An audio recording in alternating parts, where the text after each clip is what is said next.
Hi everyone, my name is Laurent, I work at Maracana in San Francisco, and today we are going to talk about IndexedDB on Mozilla Firefox.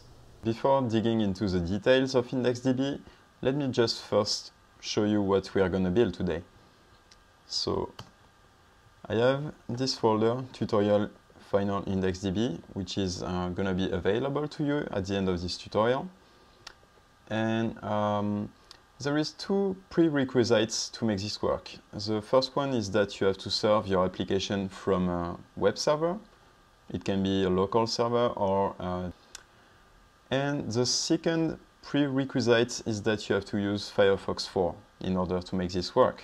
So let me go and open my application, desktop, tutorial, and let me start my Python server, which is the simple HTTP server module. Now that my server is launched, let me open Firefox and let's see what the application looks like.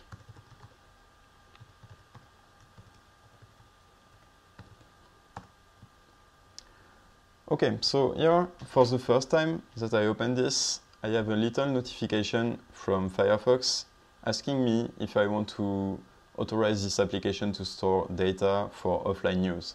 Of course, I'm going to allow it, but what you have to know here is that when you use private browsing mode, IndexedDB is not going to work. It automatically denies the storage of data.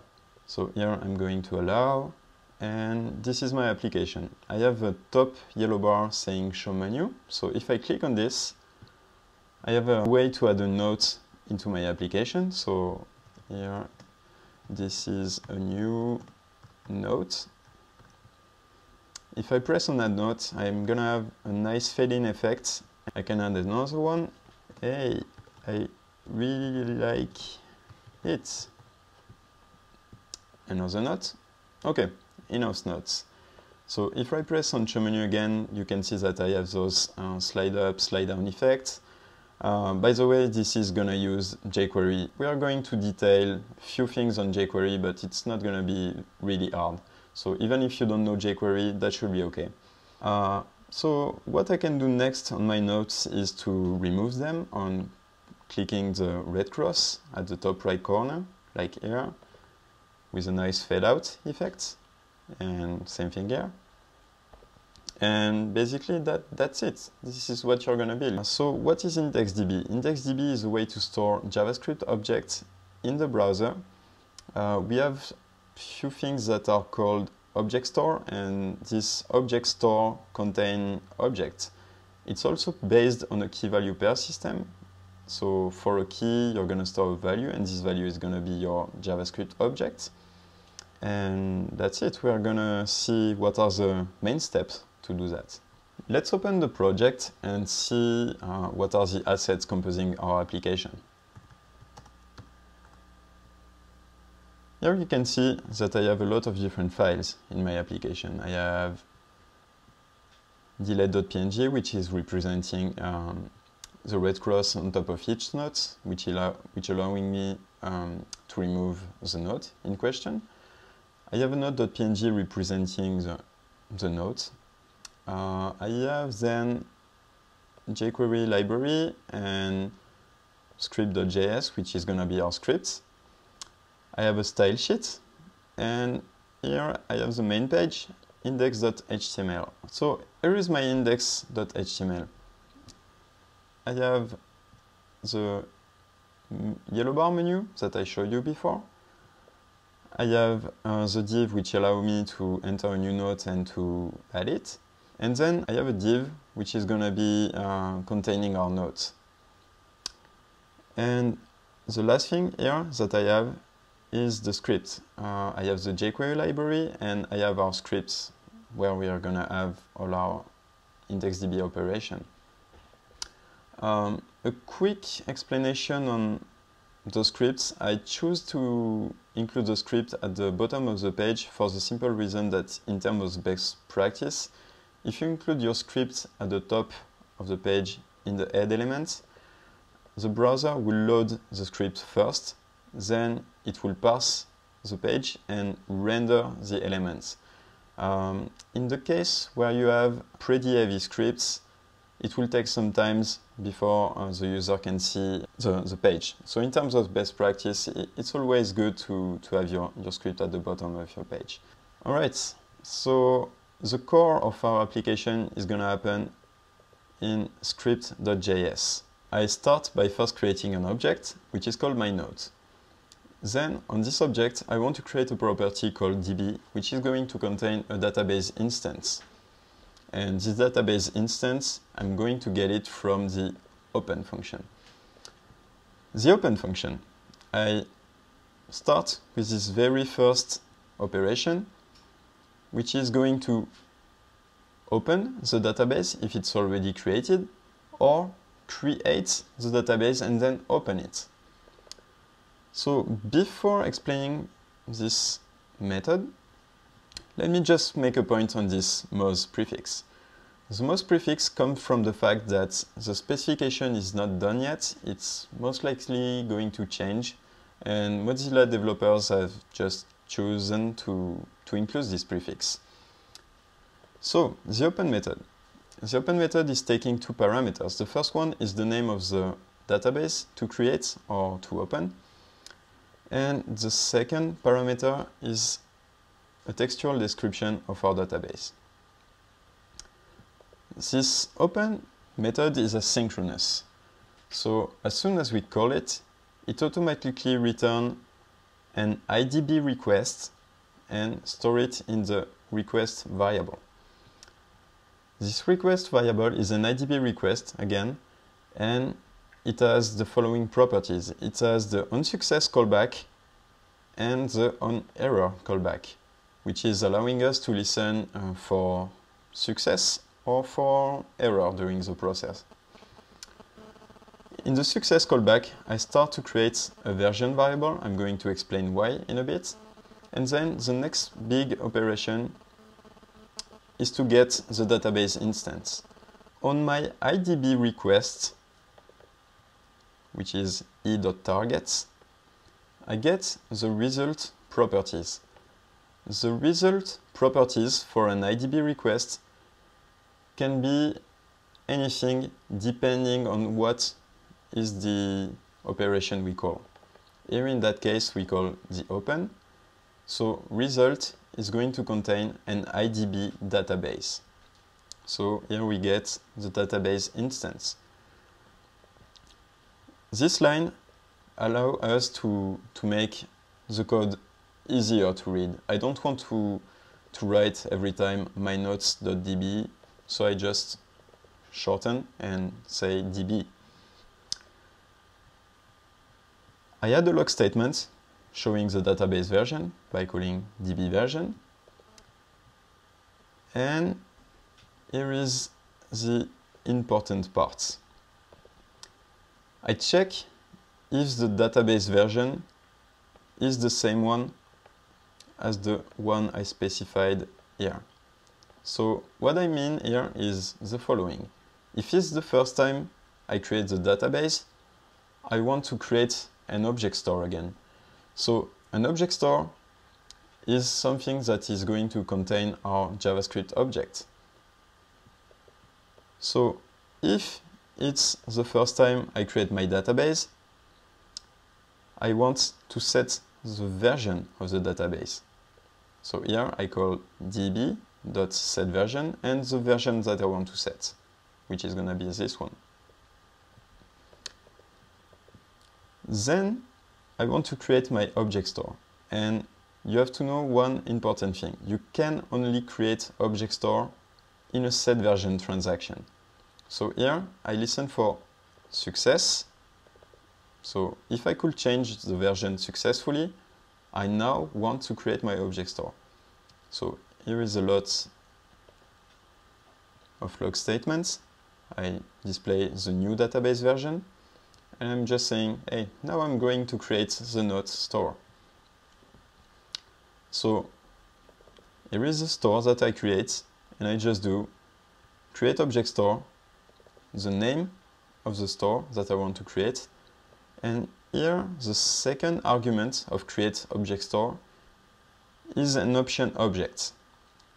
you're gonna have details on this option object on the link that I'm going to provide you at the end of this tutorial, but here basically what I'm doing is the following. I'm saying my JavaScript object, which is going to be a note, they have to be different by their timestamp. The timestamp is gonna be basically the ID for each note. Each note in the object store are gonna have a timestamp property, which is gonna be unique. Okay, then when my database is initialized and open, I want to get all the existing nodes in the database, if there is some, and I want to display them. So I'm gonna call getAllNodes. We are gonna dig into this function in a bit. Here is my error event. So in case something went wrong, I just want to display the error code. The next step is the addNote function. So the addNote function is going to add a note in the object store. So the parameter here is the text of the note, and here is what I'm doing. I'm getting the database instance, and from this database instance, I want to start a new transaction. The transaction method is going to take the following arguments. The first one is an array of object stores that I want to work on, and the second argument is the transaction mode. In that case, since I add object to the object store, I want to have a read-write mode. Next step is to get the store that I want to work on. So from the transaction, I call the object store method with the name of the store to work on. Here is the note that I want to add in the object store.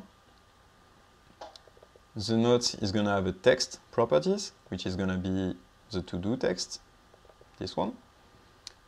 And the note is going to have a timestamp properties, and it's going to be equal to this. Once the note is created, I want to add this note in the store. So I call the following: store.put to add a note in the store, and the note object. I listen in case of success or in case of error. Here, in case of success, I want to add a log statement saying, hey, I just added this note with the following timestamp, and the timestamp property, the timestamp is going to be represented by this e.target.result. So again, the result properties property depend of what is the operation you call. Here is a little bit of jQuery. What I do here is I get the area where I enter my note, and I want to clear it. As soon as I enter a note, I want to clear this area. Then, once I have put a new note in the store, I want to display this note. So I call display note and the note with the note object as an argument. The error event is just going to display what was the error code in case of error. Alright, the next step is to get all nodes. So same thing here. From my database instance, I start a new transaction with the object store I want to work on, the type of transaction that I want to, the transaction mode that I want to use. Here is the read-write mode. I open the store that I want to work on, so the node store. And from this node store, I want to iterate this store. I want to iterate through every object in this store. So to do that, I will open a cursor. So from the store, I open a cursor, and the next step is to create a variable which is going to contain every node in the store. So from this open cursor operation, I return an IDB request again, and same thing as the beginning. This IDB request has a onSuccess property, and this onSuccess property is going to do the following. So in case of a success, we want to get the cursor. So here I get an IDB cursor by calling e.target.result. In case we have a cursor, we want to add the current node to the nodes array previously defined here. The current node is going to be an object, and this object has timestamp properties. I get it from cursor.key. It's going to have a text property, and I get it from cursor.value, which is representing the current object, and the text properties of this current object. And then next I want to continue iterating on the store. So I continue to iterate. This will go again into the following step. And once there is no more object in the store, I go in the else section. So once we have finished to iterate through every node in the store, we want for each node to display the node. So here I iterate through my array, and for each node in this array, I'm going to call displayNode method. The displayNode method. So the displayNode method takes a node object as an argument, and it's going to display it on the page. The first operation is to get the div element that is going to contain our node. So in that case, if you remember, the div with an ID node, which is this following, this one, we get this div, then we create a single node that we are going to add to this div. So the node is going to be created with some jQuery like this. We create a new div representing the node. In this div, we are going to have an image, the red cross image, which is going to allow us to remove the node. Then we are going to have a paragraph containing the text of the node. We then want to define some action on this node. So here is what I'm doing. What I want to do here is the following. I want to delete my node as soon as I click on the red cross. So in my node, I want to find the elements that have the delete class, so the images, and when I click on this image, I want to call this function. I'm going to say you're going to delete my node using the timestamp of the node. Again, the timestamp of the node is something unique to the node, so this is how we know which node to delete. Then, once we have called delete node, I want to fade out the node, and once it has finished to fade out, I want to remove this node from the DOM. Now, what I want to do is to create the fade-in effect, because here we display a node.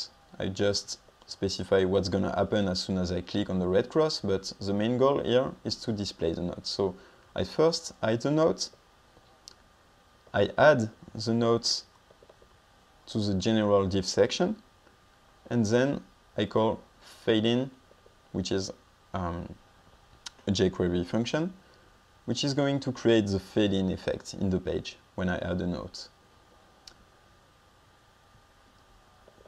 The delete note function. So the delete note function is going to basically remove a note using its timestamp. So here I pass the timestamp of the note, and here is what I'm doing. From the database instance, I create a transaction. Again, I want to work on the note object store, and I want the read-write mode since we are going to delete object from the object store. I get my notes object store, and from the store, I want to delete a note using its timestamp. In case of a success, I want to display a console statement saying, hey, item successfully deleted. So this is it for our object, but now we have to wire all of this in order to make this work. So here is what I'm doing. Here is a jQuery construct which is saying the following. If the document is ready, I'm going to open or create the database. And now I specify some behavior when I click on the button to add a note. So when I click on the button, I want to execute this function. I want to get the message entered by the user by doing this. If this message is not empty, I want to call add note with the message. Now, what I'm doing here is when I start the page, I don't want to show the add note section to the user. They are going to have to click on the menu bar to display it. And finally, what I'm doing is the following. When I click on the menu bar elements, if you remember, it's the top yellow bar of the page, which is this one saying show menu. So if I click it, the section where I can add a note will slide down. If I click it again, the section to add a note will slide up. And that's it. This is all you need to do to make your application work. That's it. You're good to go. Again, if you want to show what it looks like once your server is started, it's already started for me. You click, you add a note, add note, another note, and you can remove them. Okay, that was the tutorial on IndexedDB, and if you want more information on that, specifically for Firefox, I will recommend you to go to the following link. I hope you enjoyed this tutorial. Thank you for watching, and check us out at maracana.com/techtv.